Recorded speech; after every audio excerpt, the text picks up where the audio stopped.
Bismillahirrahmanirrahim. Assalamualaikum warahmatullahi wabarakatuh. Jumpa lagi ya dengan saya Yuli Dwi Hartanto. Pada kesempatan kali ini di mata kuliah Manajemen Keperawatan. Ya, untuk pertemuan hari ini kita akan belajar bersama-sama tentang perencanaan anggaran atau budgeting dalam manajemen keperawatan. Sudah siap ya teman-teman semua untuk belajar budgeting atau perencanaan anggaran? Baik, kalau sudah siap bisa kita mulai dari sekarang ya, oke?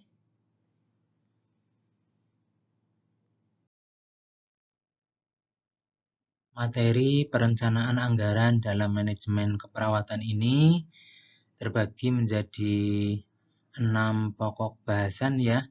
Yang pertama adalah konsep dasar anggaran, kedua manfaat perencanaan anggaran, kemudian yang ketiga keunggulan dan kelemahan anggaran, dan yang keempat faktor yang mempengaruhi anggaran. Selanjutnya untuk pokok bahasan yang kelima yaitu anggaran dalam manajemen keperawatan, dan yang terakhir adalah bagaimana proses penyusunan anggaran dalam manajemen keperawatan. Jadi ada 6 hal pokok yang akan kita pelajari bersama-sama pada pertemuan kali ini. Yang pertama kita kupas ya tentang konsep anggaran. Tentunya kalau kita bicara tentang manajemen organisasi ya, dalam hal ini organisasi itu bisa rumah sakit, kemudian puskesmas atau perusahaan atau lembaga lain baik di bidang kesehatan maupun non kesehatan ya.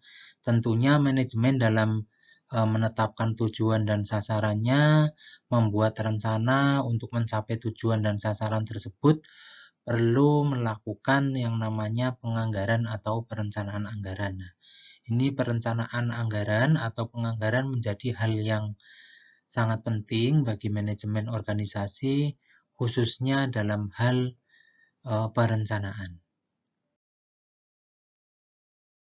Terkait perencanaan tersebut, kita harus pahami dulu apa yang disebut dengan perencanaan atau planning dan jenis-jenisnya ya. Perencanaan atau planning merupakan suatu tindakan ya yang dibuat berdasarkan fakta, asumsi mengenai gambaran kegiatan yang akan dilakukan pada waktu yang akan datang dalam mencapai tujuan yang diinginkan. Nah, jenis-jenis perencanaan ini meliputi tujuan, kebijakan, prosedur, metode, ada strategi, kemudian standar, ada penganggaran. Nah, ini anggaran menjadi salah satu jenis dari perencanaan. Masih terkait dengan konsep dasar anggaran atau budget maupun penganggaran atau budgeting, kita harus bisa membedakan dengan seksama apa yang disebut anggaran dan apa yang dinamakan penganggaran atau perencanaan anggaran. Ini yang seperti saya sebutkan tadi bahwa anggaran itu masuk dalam salah satu jenis dari perencanaan atau planning ya.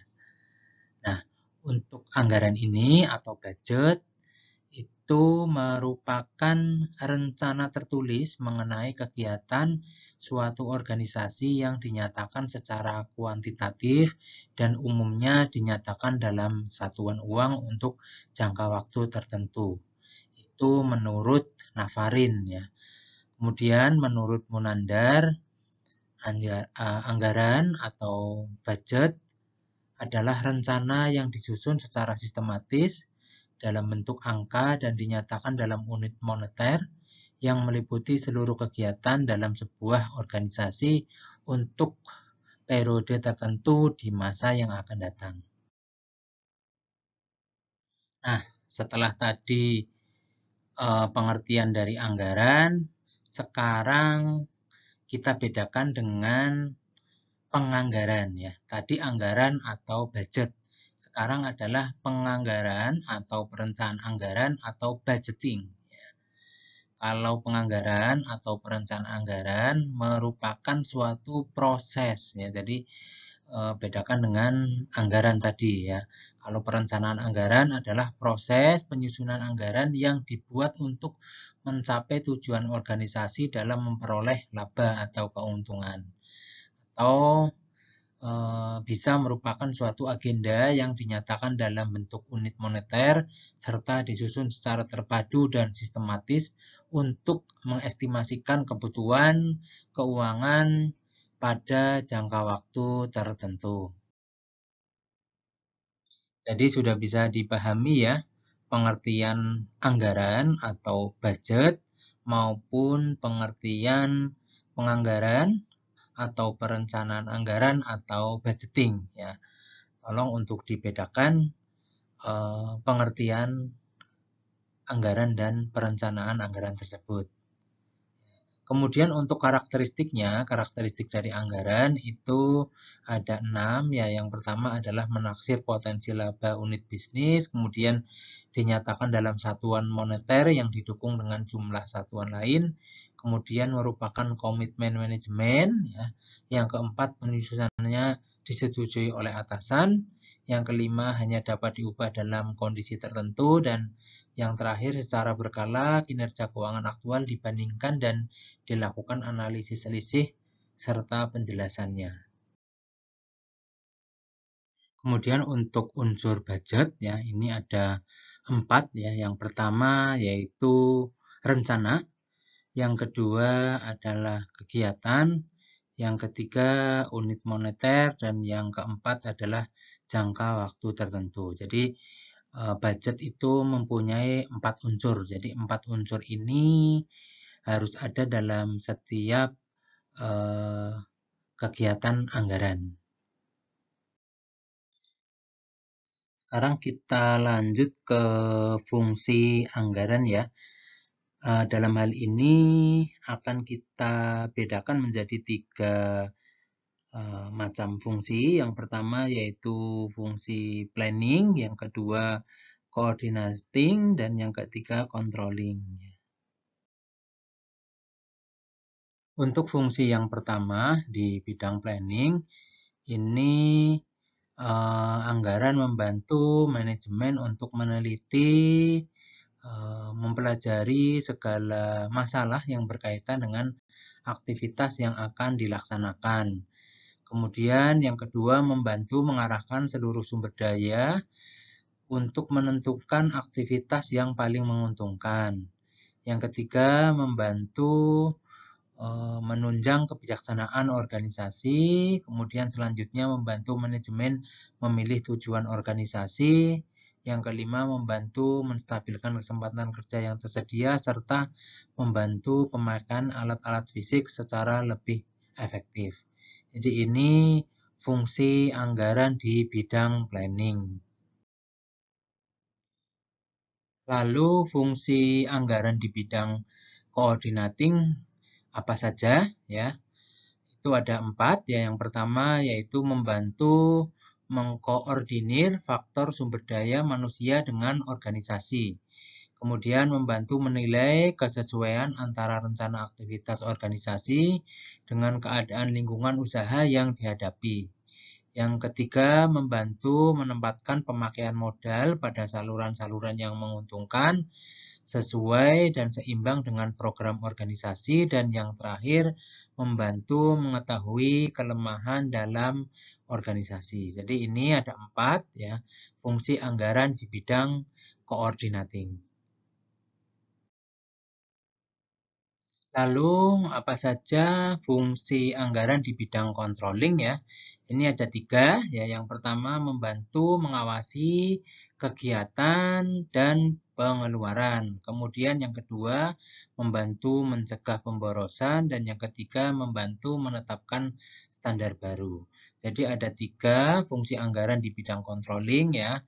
Tadi untuk bidang planning itu ada 6, kemudian di bidang coordinating ada 4, dan untuk yang di bidang controlling ini ada 3. Selanjutnya kita akan pelajari tentang klasifikasi anggaran ya.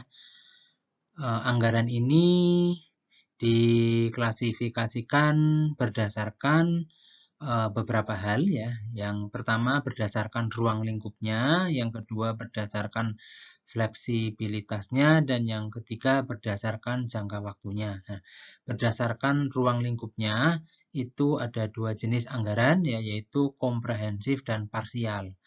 Apa yang disebut komprehensif? Jadi komprehensif ini ruang lingkup dari anggaran pada suatu organisasi itu mencakup seluruh kegiatan yang ada di organisasi. Kalau parsial berarti ruang lingkupnya hanya beberapa atau sebagian saja ya, perbedaannya di situ. Kemudian untuk fleksibilitas yaitu ada anggaran fix dan anggaran kontinu ya. Untuk anggaran fix ini itu sudah mencakup volume tertentu pada periode tertentu dan tidak ada revisi ya. Kalau yang untuk anggaran kontinu ini periodenya tertentu untuk waktu tertentu atau volume tertentu, tetapi bisa revisi ya, biasanya ditambahkan 1 triwulan pada anggaran berikutnya. Jadi perbedaannya bisa direvisi atau tidak direvisi. Kemudian untuk berdasarkan jangka waktunya, itu anggaran ya, ada anggaran jangka pendek dan anggaran jangka panjang. Nah, untuk anggaran jangka pendek ini biasanya itu untuk rencana operasi periode 1 tahun akuntansi, yaitu biasanya 1 tahun ya. Kalau yang untuk jangka panjang itu biasanya untuk rencana investasi dan biasanya lebih dari 1 tahun.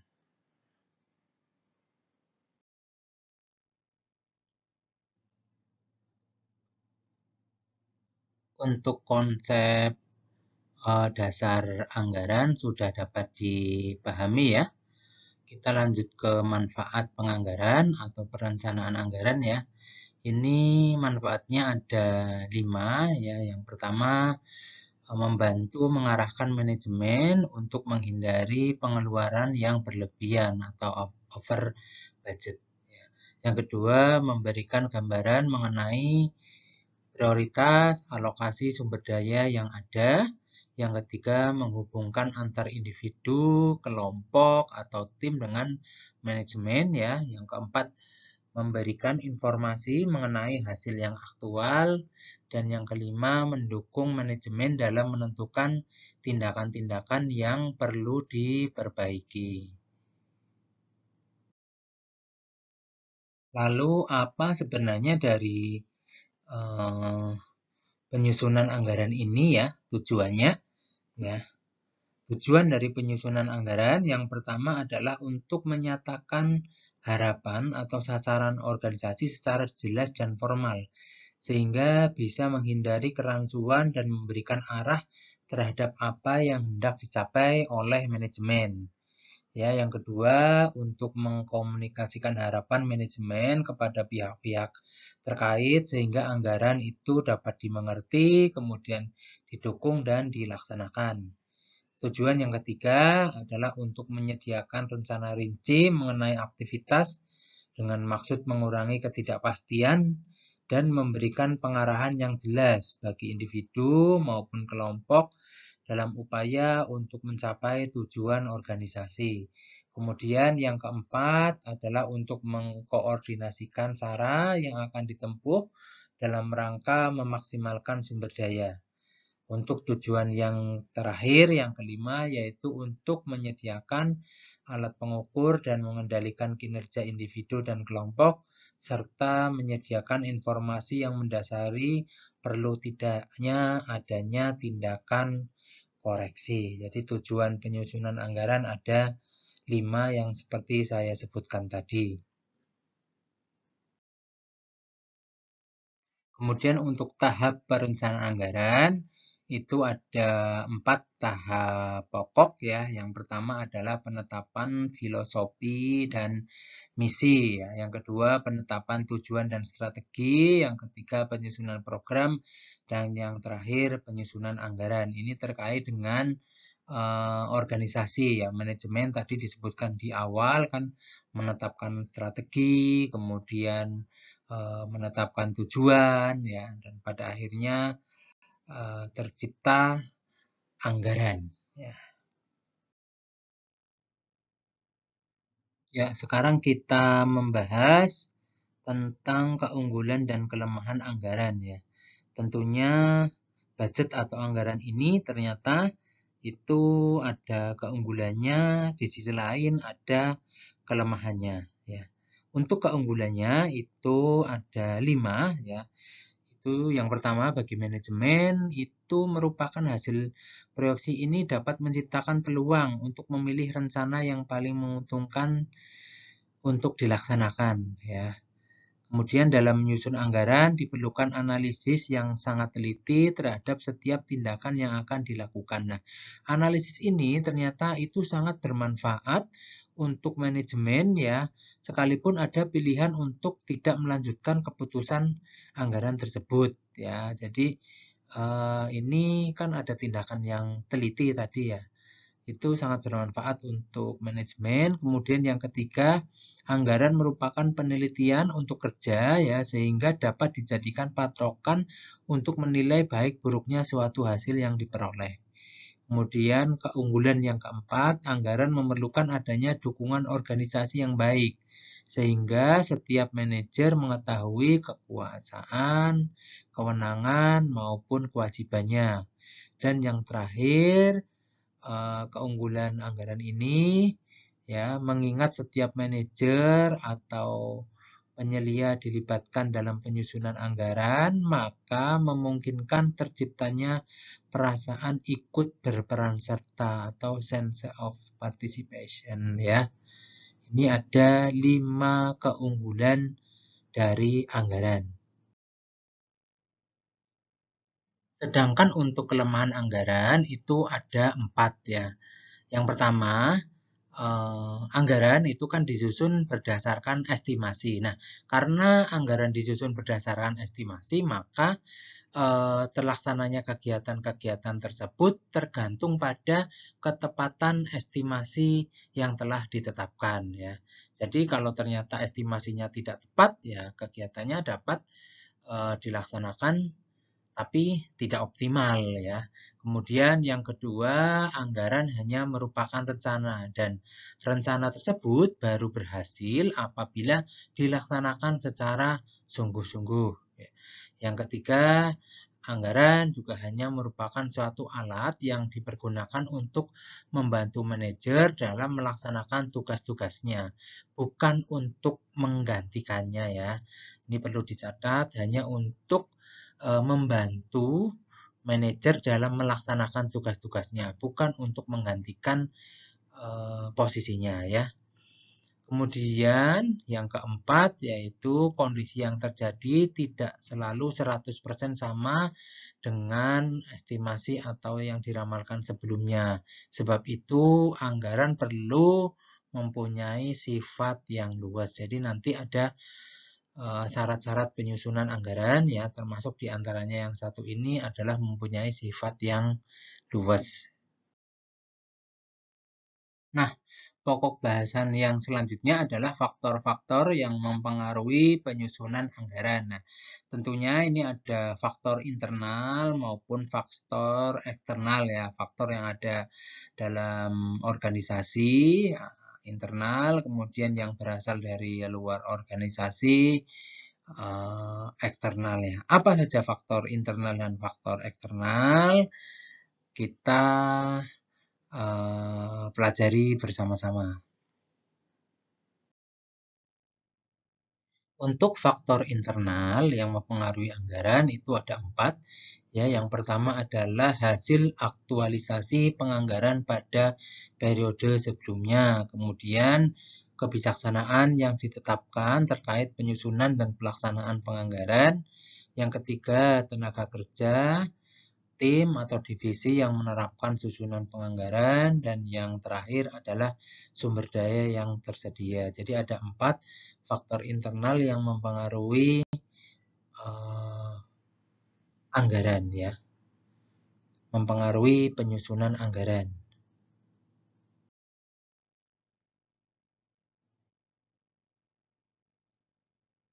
Untuk faktor eksternal yang mempengaruhi penyusunan anggaran juga ada 4 ya. Yang pertama yaitu keadaan ekonomi dan keseimbangan pasar, kemudian persaingan yang mempengaruhi posisi organisasi, yang ketiga tingkat pendapatan konsumen atau masyarakat, dan yang keempat latar belakang ya seperti ras, kemudian budaya dan agama. Jadi untuk masing-masing faktor ini, faktor internal dan faktor eksternal, ada 4 faktor.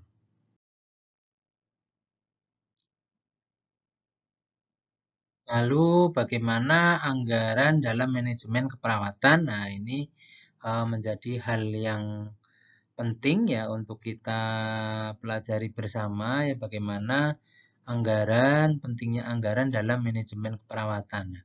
Anggaran dalam keperawatan ini digunakan untuk 3 tujuan. Yang pertama untuk merencanakan objektif, program, dan aktivitas dari pelayanan keperawatan. Kemudian untuk memotivasi manajer perawat dan pelaksana perawatan. Dan yang ketiga sebagai standar untuk mengevaluasi kinerja pelaksana perawatan dan manajer keperawatan. Nah, 3 tujuan ini menjadi hal yang penting dalam proses anggaran dalam bidang manajemen keperawatan.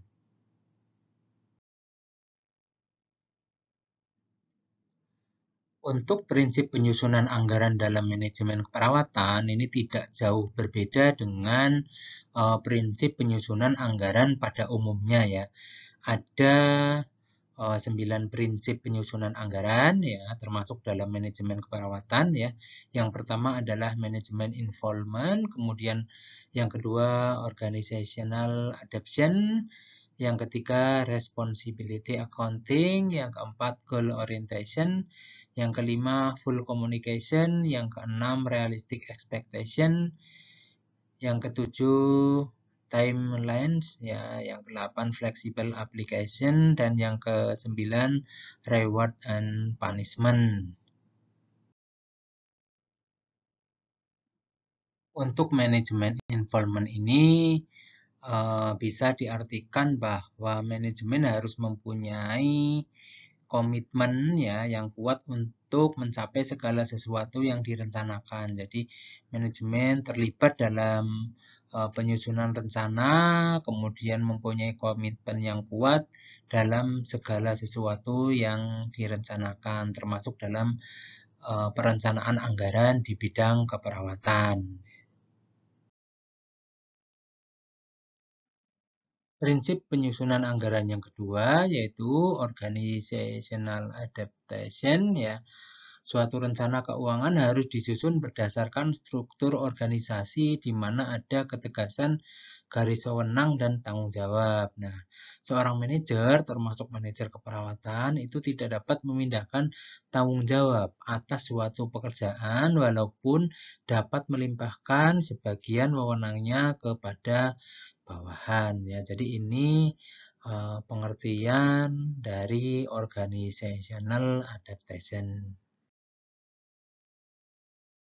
Untuk prinsip yang ketiga, ini agar rencana keuangan dapat dilaksanakan dengan baik, maka harus didukung dengan adanya sistem responsibility accounting ya, yang polanya disesuaikan dengan pertanggungjawaban organisasi. Prinsip penyusunan anggaran yang keempat ya, penetapan tujuan yang realistis akan menjamin kelangsungan hidup dan pertumbuhan perusahaan dalam jangka panjang. Ini yang dinamakan dengan goal orientation. Ya. Untuk prinsip yang kelima, ya, suatu perencanaan dan pengendalian dapat berjalan secara efektif apabila antara tingkatan manajemen mempunyai pemahaman yang sama tentang tanggung jawab dan sasaran yang harus dicapai. Nah, ini garis besar pengertian dari full communication. Jadi, harus ada pemahaman yang sama, ya, tentang tanggung jawab dan sasaran yang harus dicapai. Prinsip penyusunan anggaran yang keenam, ya, dalam perencanaan, manajemen harus menghindari konservatisme dan optimisme yang berlebihan yang menjadikan sasaran tidak dapat dicapai, sehingga manajemen harus menetapkan sasaran yang realistis, ya, artinya memungkinkan untuk dicapai. Jadi sasaran yang ingin dicapai itu harus realistis, ya.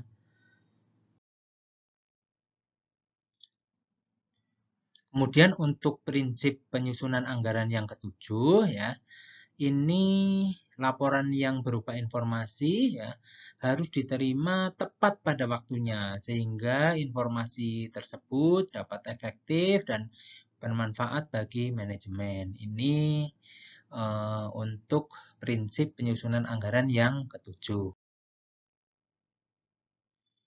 Prinsip penyusunan anggaran yang kedelapan adalah perencanaan tidak boleh kaku, tetapi harus terdapat celah untuk perubahan sesuai dengan situasi dan kondisi yang terjadi, ya. Jadi harus fleksibel. Ini untuk prinsip yang kedelapan. Sedangkan untuk prinsip penyusunan anggaran yang terakhir, yang kesembilan, terkait dengan reward dan punishment, ya, manajemen harus melakukan penilaian kinerja. Jadi seorang manajer, seorang perawat pelaksana yang kinerjanya bagus maupun kinerjanya buruk itu harus diketahui manajemen sehingga pemberian reward and punishment ini menjadi transparan. Jadi ini merupakan salah satu juga, ya, salah satu bagian dari prinsip penyusunan anggaran.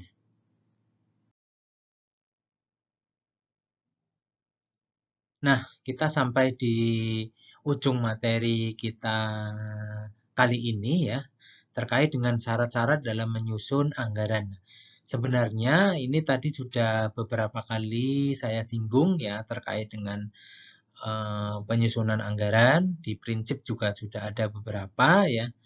Nah, syarat-syarat yang harus dipenuhi dalam menyusun anggaran itu ada 3 hal, ya. Yang pertama, realistisnya. Artinya anggaran itu sangat mungkin untuk dicapai, ya.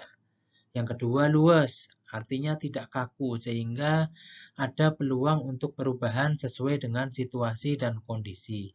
Kemudian yang terakhir yaitu continue. Arti dari continue yaitu memerlukan perhatian secara terus-menerus dan bukan merupakan suatu usaha yang bersifat insidental. Jadi syarat-syarat dalam menyusun anggaran ini sebagian tadi sudah ada dalam prinsip penyusunan anggaran.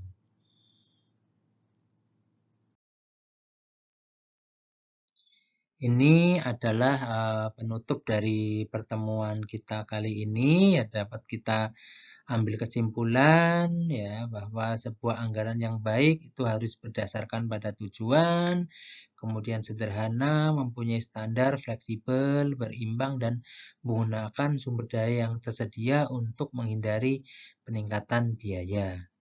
Ya, jadi materi-materi dari konsep budget tadi sampai dengan syarat menyusun anggaran, silakan untuk teman-teman pelajari bersama-sama. Jadi barangkali nanti ada pertanyaan atau masukan bisa dikirimkan atau ditanyakan langsung kepada saya, bisa lewat WA, bisa lewat email, ya. Saya tunggu pertanyaan atau masukan dari teman-teman semuanya. Begitu, ya, cukup untuk pertemuan kita kali ini.